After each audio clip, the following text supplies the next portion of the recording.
नमस्कार मित्रांनो, कसे आहात सगळे? मजेत ना? मी पण बागडतोय, तुम्ही पण बागडा. वांद्रीतनं आता आपण पुढे चाललोय. तर इथे डोंगर फोडून झाला आहे. डावीकडची बाजू जी आहे त्याचं काम पण आता जरा प्रगतीपथावर आहे. त्यामुळे माझा अंदाज, पुन्हा सांगतो, माझा अंदाज या पद्धतीने काम चालू आहे. माझ्या अंदाजाने 2-2.5 वर्षामध्ये काम पूर्ण व्हायला हरकत नाही आहे. त्यातून काय आणखीन प्रॉब्लेम्स आले, काय झालं तर सांगू शकत नाही, पण अदरवाईज 2-2.5 वर्षात हा सगळा पॅच पूर्ण झालेला असेल असा माझा अंदाज आहे. पावनदी ते संगमेश्वर. आता जरा माणसं पण दिसायला लागली आहेत, मशिनरी पण दिसायला लागली आहे. मध्ये कोणच नव्हतं. आणि आता वांद्रीतनं पुढे आलो आपण. त्यामध्ये फाटा आहे, तो उक्षी फाटा म्हणतात. डाव्या हाताला उक्षी रोड आहे. तिथूनही तुम्ही रत्नागिरीमध्ये जाऊ शकता. आणि अतिशय छान निसर्गाच्या सान्निध्यातनं जाणारा असा हा रस्ता आहे. इथे टपरं दिसते, इथे डाव्या हाताला वळायचं. तिकडनं तुम्ही येत असाल मुंबईकडून आणि रत्नागिरी जायचं तर हा रोड घ्या. बेस्ट रोड आहे. फक्त अरुंद आहे आणि वळणाचा आणि घाट रोड आहे, तेवढी जरा काळजी घ्या. तर वांद्रीतनं पुढे आल्यावर बऱ्यापैकी कामं झालेली आहेत. दोन्ही बाजू इथे ओपन आहेत. तर आपण जरा काय करूया, चांगले जे लांब स्ट्रेच आहे ते थोडेसे स्किप करू. आता तिने बघा परत हातात मोबाईल धरलाय वाटतं. नाही, स्टिकच आहे. स्टिकला लावलाय, पण हाताने पण धरलाय काय होऊ नये म्हणून. बरं, पण हे मगाशी मी तेच सांगत होतो, मुंबईची लोक ते अशा गोष्टी करत आपलं लाईफ एन्जॉय करत असतात. माझं पण तेच सांगणं आहे, आपलं लाईफ एन्जॉय करा.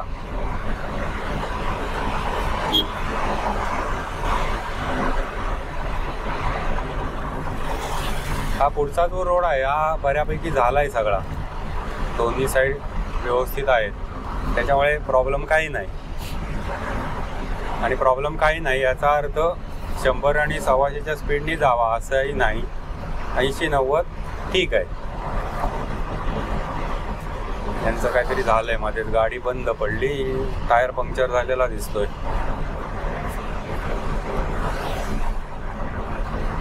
टायरवरनं एक मला ते मागे माझ्या डोक्यात आलं होतं की हल्ली नवीन गाड्या आहेत त्यांना स्पेअर टायर नसतो, म्हणजे स्पेअर व्हील देत नाहीत. त्याच्याऐवजी ते पंक्चर किट देतात. कितपत योग्य आहे आपलं मत सांगा. मला असं वाटतं की स्पेअर व्हील असावं. याचं कारण असं आहे, पंक्चर होणं आणि काही वेळेला टायर फाटणं अशा गोष्टी होऊ शकतात. टायर जर फाटला तर त्या पंक्चर किटचा काहीही उपयोग नाही. म्हणजे तुम्हाला दुसरा टायर म्हणजे स्पेअर व्हील तिथे पाहिजे. आणि ह्या आता नवीन येणाऱ्या ज्या गाड्या आहेत त्याच्यामध्ये जर असं स्पेअर व्हीलच नसेल तर काय करणार? प्रॉब्लेम होणार तो मोठा. काही मानसकोंडला आपण आलो. इथलं ब्रिजचं काम झालंय, दोन्ही बाजू व्यवस्थित चालू आहेत. फक्त इथे बघा, आता त्याने स्लो केलीच गाडी. हा एक जरासा धोकादायक पॅटर्न आहे इथे बघा. एवढंच काम. आणि ते इतकं खडबडीत आणि खड्डे झालेले आहेत ना त्याच्यामध्ये. आपण आनंदात स्पीडमध्ये येऊ आणि नाही कंट्रोल झाला ना की तुम्ही तिथे जोरात दणकलात म्हणून समजा. तेवढंच काम त्यांनी मधलं अर्धवट ठेवलेलं आहे. 2-4 मीटरचा पॅच. हा एकेकाळचा मस्त इथे डोंगर होता, तो फोडला सगळा आणि आता जगास वाईड रोड झाला. तर स्पेअर व्हीलवरून सांगत होतो की माझं मत असं आहे की एक स्पेअर व्हील पाहिजे गाडीत. मग भले एक साईज कमी द्या तुम्ही, म्हणजे रेग्युलर 16 असतं ते काही गाड्या 15चं देतात, पण ते पाहिजे. कारण जेव्हा टायर पंक्चर होतो त्यावेळेला ट्यूबलेस टायर असतो, तो 40-50 किलोमीटरपर्यंत गाडी नेतो. म्हणजे लगेच हवा जात नाही. म्हणजे पूर्वीचे जे ट्यूबवाले टायर असायचे की खिळा लागला की एकदम फुस गाडी जागेवर, तसं आता ट्यूबलेसला होत नाही. 40-50 किलोमीटर गाडी जाते, पण तरीसुद्धा त्या पट्ट्यात जर कोण नसला, काय नाही मिळाली मदत, तर काय करणार? दुसरी गोष्ट, काही वेळेला टायर फाटला हे फुटतो म्हणतो ना आपण, तसंच झालं आणि टायर फाटला. त्या केसमध्ये पंक्चर हा विषय नसतो ना, फाटलाच आहे तो टायर. तिथे त्या किटचा उपयोग काही नाही. म्हणजे स्पेअर व्हील असल्याशिवाय तुम्ही जागेवरनं गाडी हलवूच शकत नाही. त्यामुळे मला तरी असं वाटतं की एक स्पेअर व्हील हे पाहिजे. तुम्ही बाकी थोडी इकडे तिकडे काटछाट कशात तरी करा, नाही ती फीचर एवढी कोंबून देतात ना, काही वेळेला गरज पण नसते त्याची. ते नका करू, पण स्पेअर व्हील हवं गाडीला. आपलं मत नक्की सांगा. चर्चा झाली तरी काय हरकत नाही त्याच्यावर. आणि आता इथे आपण आलं आंबेड बुद्रुक. ॲक्च्युली आंबेड बुद्रुक नाही, सोनगिरी गाव आहे. उजव्या हाताला आंबेड बुद्रुक जातं, उजवीकडे. हे सोनगिरी गाव आहे. आणि हे सोनगिरीला इथे पूल होता. हे असं मोठं वळण होतं आणि छोटासा पूल होता. आता तो छोटा पूल गेला आणि मस्तपैकी दोन्ही बाजूला झकास रुंद असा पूल झाला.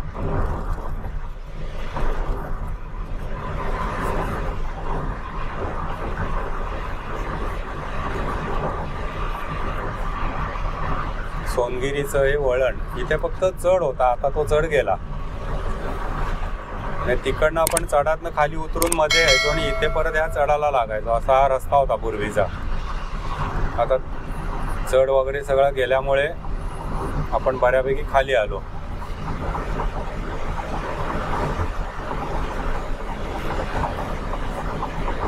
आणि जसजसं आता आपण संगमेश्वरच्या दिशेने जातोय ना, टेम्परेचरमध्ये हळूहळू वाढ व्हायला लागली. आता 31 डिग्री टेम्परेचर आत्ता आपल्याला तो दाखवतोय. आणि बाहेर बऱ्यापैकी गरम वारा येतोय बाहेरून. इथे डावीकडचं काम व्हायचं आहे, त्याच्यामुळे पुन्हा हा मधला जो पॅच आहे हा राहिला. इथे कारण फ्लायओव्हरचं काम आहे, ब्रिज व्हायचा आहे. परचुरी फाटा म्हणतो आपण याला. इथून डावीकडे परचुरी आहे.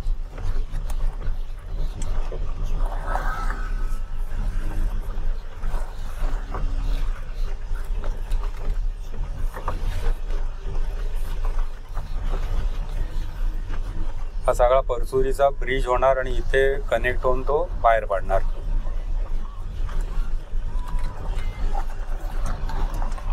हा रस्ता खडबडीत आहे. आपण काय करूया, जरा इथे गाडी लावूया.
परचुरीच्या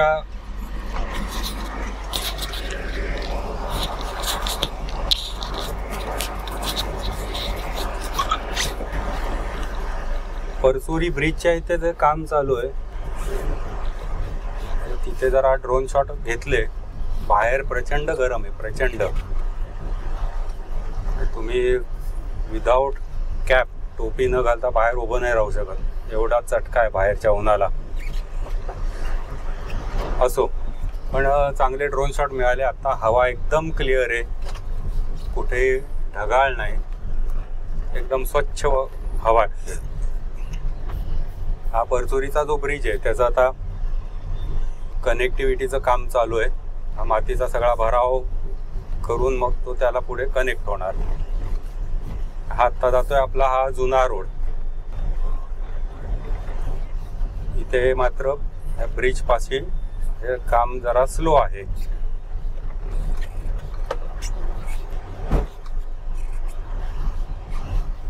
इथे रस्त्याला पण बऱ्यापैकी खड्डे, त्याच्यामुळे जरा गाडी सावकाश चालवा. आणि आता इथे कोळंबे गाव पुढे आलं.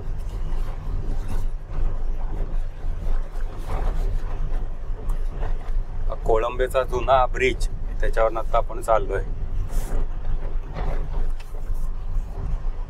तिकडनं असं आपण उतरून यायचो ब्रिजवर आणि इकडनं परत पुढे चढ होता.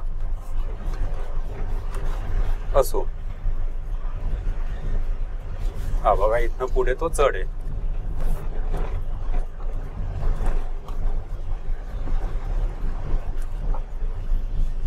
तोपर्यंत हा खराब रस्ता आहे.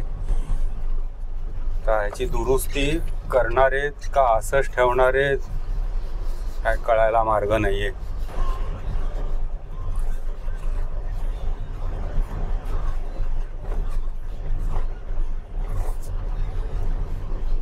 आता ह्या मधल्या पॅच मध्ये पण धुरळा प्रचंड आहे.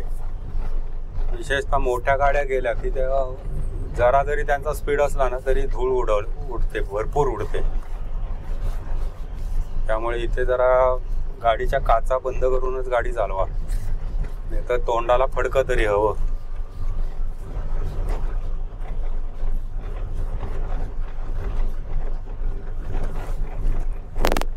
आता कोळंब्यातनं इथे पुढचा रस्ता झालाय. आता संगमेश्वर पर्यंतचा मधला पॅच बऱ्यापैकी झालेला आहे. हा नाही तसा काही इश्यू नाहीये. मध्ये जरासे 2-3 ठिकाणी कामं चालू आहेत, पण बऱ्यापैकी पॅच झालेत मधले.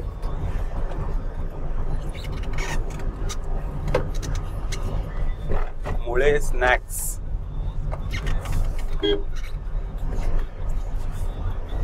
शुद्ध शाकाहारी.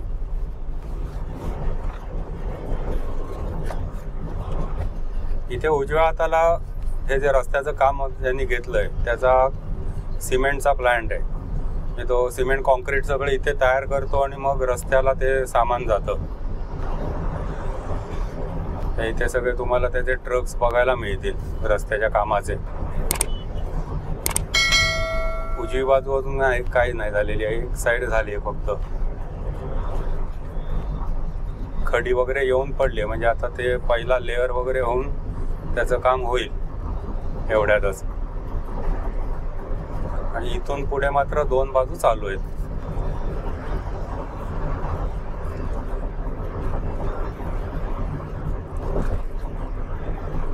त्या ज्या मोठ्या गाड्या आहेत त्यांना काय तसा फरक पडत नाही छोट्या मोठ्या खड्ड्यांचा, दणकवत जातात. आता ही सुद्धा बघा, त्याचे टायर बघा केवढे. फक्त काय जेवढा मोठा टायर टाकाल तेवढं ॲव्हरेज कमी. ज्यांना इकॉनॉमी पाहिजे गाडीची त्यांनी असल्या मोठ्या टायरच्या वगैरे फंदात पडू नये. फायदे तोटे दोन्ही बाजू आहेत. असो, इथे मधलं आता काम जरा जोरात चालू आहे बघा. फक्त हा इथला रस्त्याचा भाग थोडा फुटका, एकदम खड्डा आहे, तो सावकाश यायला पाहिजे इथे. आणि पलीकडचा डोंगर मात्र आता बऱ्यापैकी फोडून झालाय. मागच्या व्हिडिओत आपण पाहिलं असेल, एवढं काही नव्हतं काम. पलीकडची जी बाजू आहे इकडे जरा होतं चालू, इकडचं काहीच नव्हतं. पण इकडे आता दिसतंय सगळा डोंगर इकडचा पण बऱ्यापैकी फोडून झालाय. त्यामुळे इकडचं काम पण लवकरच सुरू होईल. मध्येच जरा लेकाचा फोन आला, त्याच्यामुळे जरा थांबलो होतो. तर इथलं बघा कामात आहे. पलीकडची बाजू डोंगराची बऱ्यापैकी फोडून झाली आहे. ती साईड एक करून घेतील आणि मग इकडे येतील या बाजूला. पूर्ण सगळा दगडी एरिया आहे हा.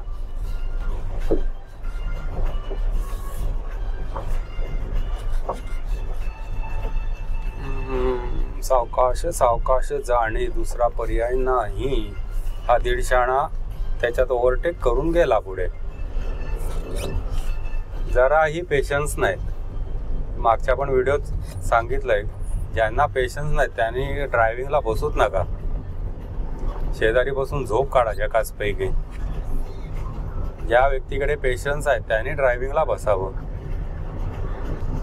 वेडेवाकडे येतात, कुठेही कशाही गाड्या घालतात. कधीतरी ते भारी पडतं. आज सुटलात उद्या सुटलात, दरवेळी होईलच असं नाही ना. नशिबाची साथ काय रोज रोज तुम्हाला मिळेलच याची काय गॅरंटी नाही.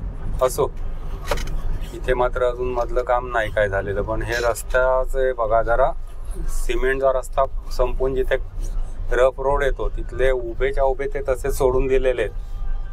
त्यामुळे एकदम सावकाशाणा गाड्याने तर धडामकन तिथे आपटणार. इथे मात्र आता कामाला कोणी काही दिसत नाहीये अजून. हा ओढा फोडून ठेवलाय आणि तो गेलाय निघून. हे कारवाले असे कसे काय एवढ्या स्पीडने अशा खड्ड्या बिड्ड्यातनं नेतात गाड्या. मला जरा आश्चर्य वाटतं या लोकांचं. गाडीत बसलेल्यांना पण त्रास आणि त्या गाडीला किती त्रास. मेनली सस्पेन्शनचं केवढं प्रॉब्लेम होत असेल यांचा. ही रत्नागिरी पोलिसांची गाडी चालली आहे आणि समोर धबधबा दिसतोय तो अजून चालू आहे. म्हणजे पाणी आहे थोडक्यात. अजून काही दिवसांचा सोबती असेल तो धबधबा. तसंही आता धबधबे फार काळ टिकत नाहीत. पाऊस थांबला की लगेच पाणी आटतं.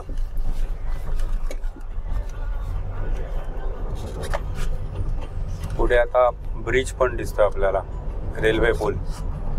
ते एक साईड जे तिकडनं बोगद्यातनं येते आणि दुसऱ्या साईडला बोगद्यामध्ये जाते.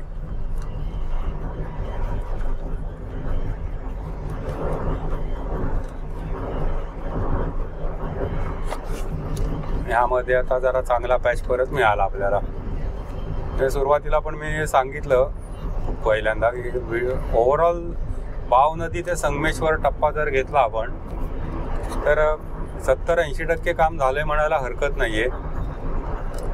मधले जरा पॅच असे राहिलेत. असा अखंड आता फुटकं राहिलंय बरंच. 1-1 किलोमीटर सगळं फुटकंच आहे असं आता कुठे चित्र नाहीये. त्यामुळे सुदैवाने चांगला रस्ता आपल्याला मिळतोय आणि हे काम सुद्धा लवकरात लवकर होऊन दे असं आपण देवाकडे साकडं घालू. पटापट जरा करा. एकदा हा रस्ता सगळा झाला, काम व्यवस्थित झालं की मग काय ड्रायव्हिंगला प्रॉब्लेमच नाही.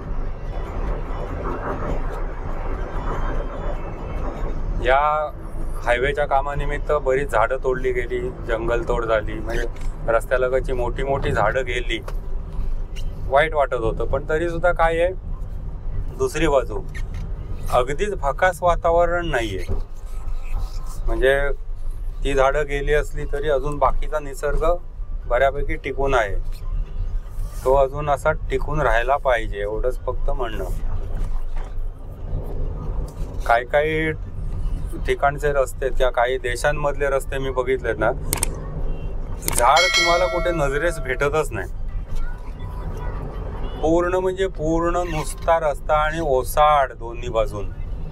विशेषतः अमेरिकेतले काही रस्ते मी बघितले ना असे, काही नाहीच तिथे. म्हणजे वाळवंट आहे तिथे सोडून द्या, पण वाळवंटी एरिया नाहीये, डोंगर आहेत पण ते सगळे बोडके डोंगर.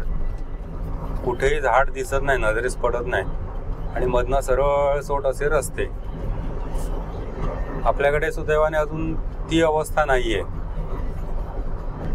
निसर्ग आपल्याला दिसतो सगळीकडे.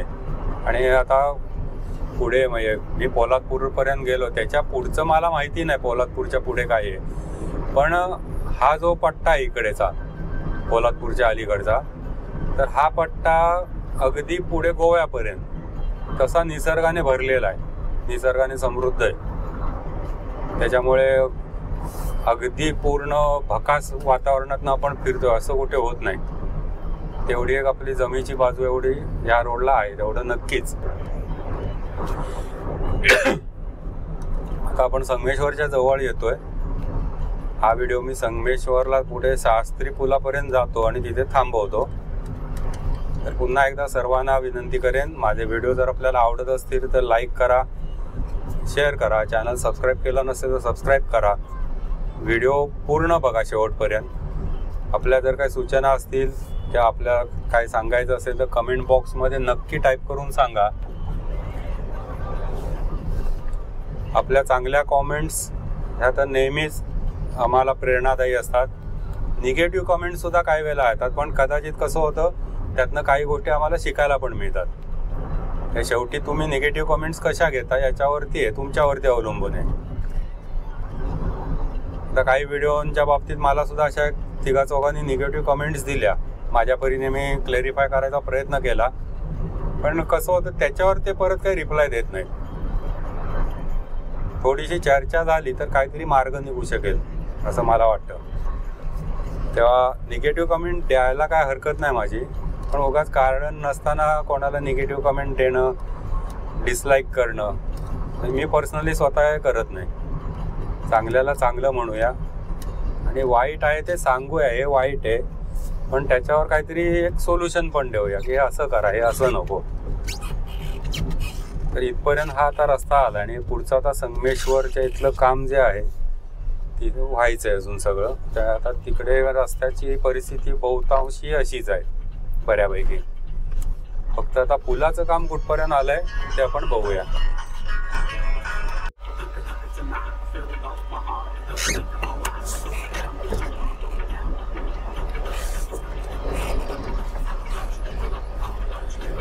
संगमेश्वर जवळ आलो आणि परत आमच्या सुपुत्रांचा फोन आला, त्याच्यामुळे थांबायला लागलं. तर संगमेश्वरच्या इथली कामं जी आहेत ही मात्र धीम्या गतीने चालू आहेत. पुलाचं काम बघूया काय झालंय, पण तरी नुसता पूल होऊन उपयोग नाही. हा पुढचा जो पार्ट आहे सगळा, इथे अजून तसं बघायला गेलं तर काहीच काम नाही आहे. इथे जरा मध्ये थोडी फावडी मारून डोंगर पोखरून ठेवला आहे आणि आता समोर बघा तिथे काहीतरी झाडं तोडण्याची कामं चालू आहे. हे तिकडे हा मधल्या भागात तसं काम नाही आहे काही संगमेश्वरच्या पुढे. आणि संगमेश्वर ओलांडून पुढे गेल्यानंतर सुद्धा आता तेवढं मधल्या पॅचमध्ये काम नव्हतं. आता बघूया काय सुरुवात झाली की नाही झाली, पण हे खूप धीम्या गतीने चाललं आहे काम. हे आत्ता तिथे झाडं तोडतायत, त्याच्यानंतर ते सगळं फोडाफोडी होणार. ते आता ही जी बिल्डिंग दिसते उजव्या हाताची, काय काय होणार आहे जाणारेची वाटते, ती रिकामी केलेली दिसते बहुतेक.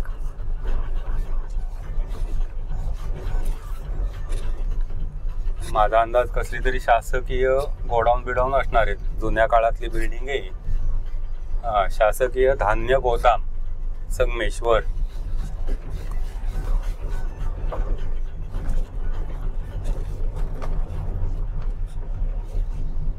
हो, इथे बरंच जाणार आहे बघा. इथे उजव्या हाताच्या डोंगरावरचं सगळं घरबीर सगळं पाडून झालंय.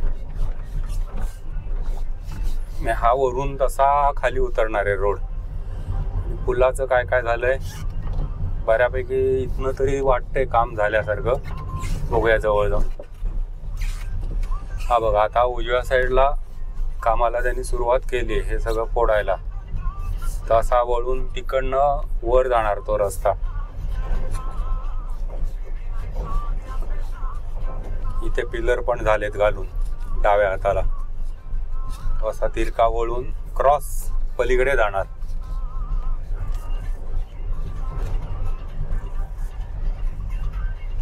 पण तोपर्यंत हा रस्ता तरी निदान जरा चांगला ठेवा रे. सगळ्यांना काय कोणाला त्याची पडलेली नाही. लोक आपली बिचारी जातात दगडधोंड्यातून.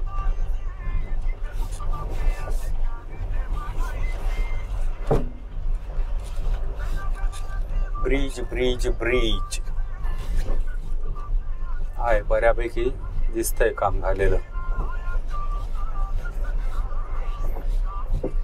फक्त काय हा मधला आता जो ब्रिज आहे हा मोठ्या हेवी ट्रॅफिक साठी उरलेला नाही ऍक्च्युली.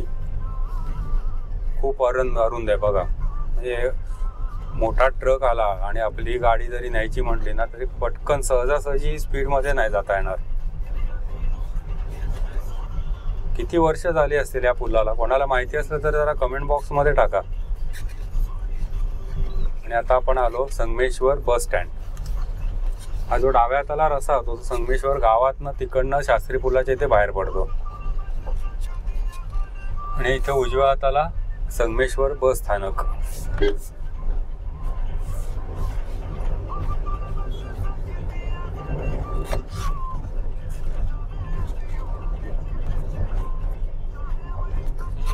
आणि आपण आता पुढे निघालोय.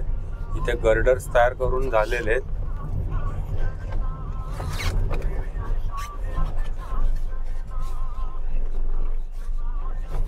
हे असे मोठे गर्डर आहेत ना, ते अगदी त्या मोठ्या हेवी ड्युटी क्रेन्स असतात, त्या 2-2 का 3-3 क्रेन लावून ते उचलायला लागतात. काही वेळेला असं होतं की तो त्यातनं सुद्धा सटकतो आणि पडतो खाली. आत्ता कधी काल किंवा परवाच मी एक व्हिडिओ बघितला. आज आता रविवार आहे, तर त्या व्हिडिओमध्ये गोव्याचं काम बघत होतो मी. आज 9 तारीख आहे, मला वाटतं कालचा किंवा परवाचा व्हिडिओ कोणीतरी टाकलेला.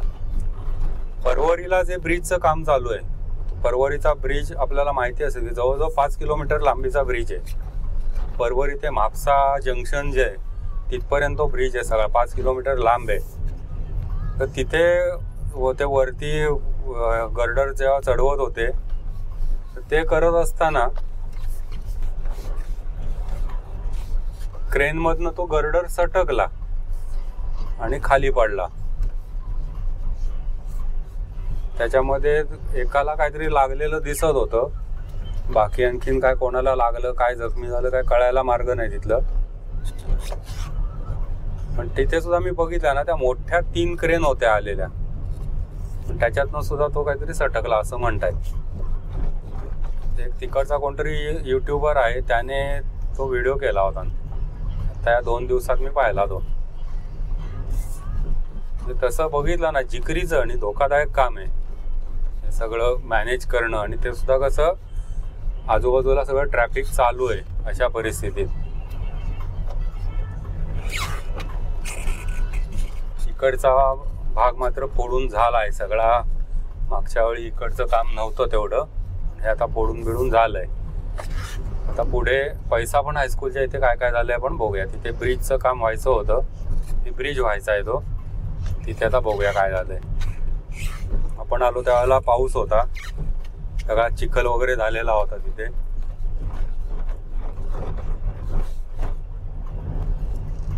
इथला रस्ता मात्र अजून खराबच आहे सगळा, खड्डे वगैरे भरपूर आहेत.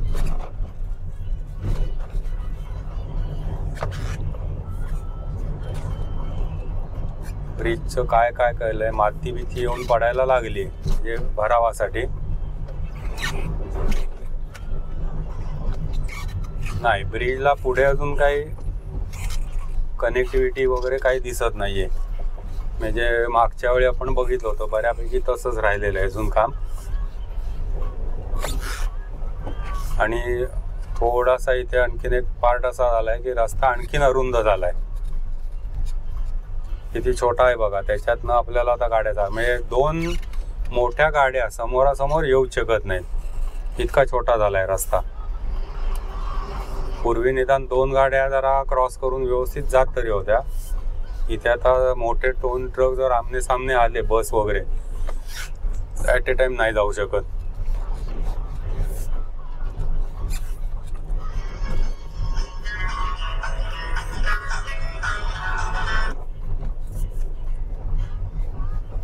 तर इथे आता ब्रिजचं काम वरती स्लॅब वगैरे घालून ते सगळं झालेलं दिसतंय. आणि आता हे दोन्ही साईडला माती घालून ते भराव घालून मग ते कनेक्ट होणार.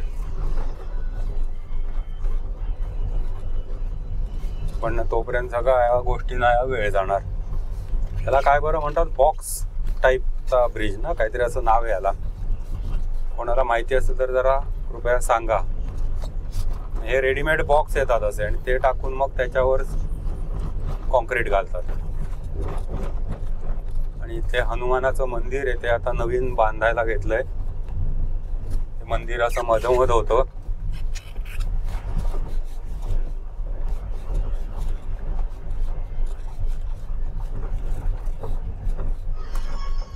तर इथून पुढे मात्र आता रस्ता व्यवस्थित आहे. आमचं लेकरू सारखं सारखं फोन करतंय आणि मला थांबायला लागतंय, पण आता बहुतेक येणार नाही. काम झालेलं दिसतंय त्याचं.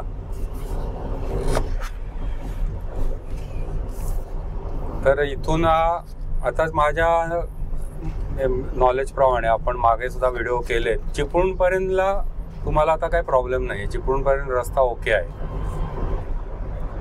इथे सुद्धा दोन्ही बाजू झाल्या आहेत, मध्ये डिवायडरला सुद्धा माती आणून टाकलेली आहे. ते लवकरच काम होईल, तिथे झाडं लावली जातील.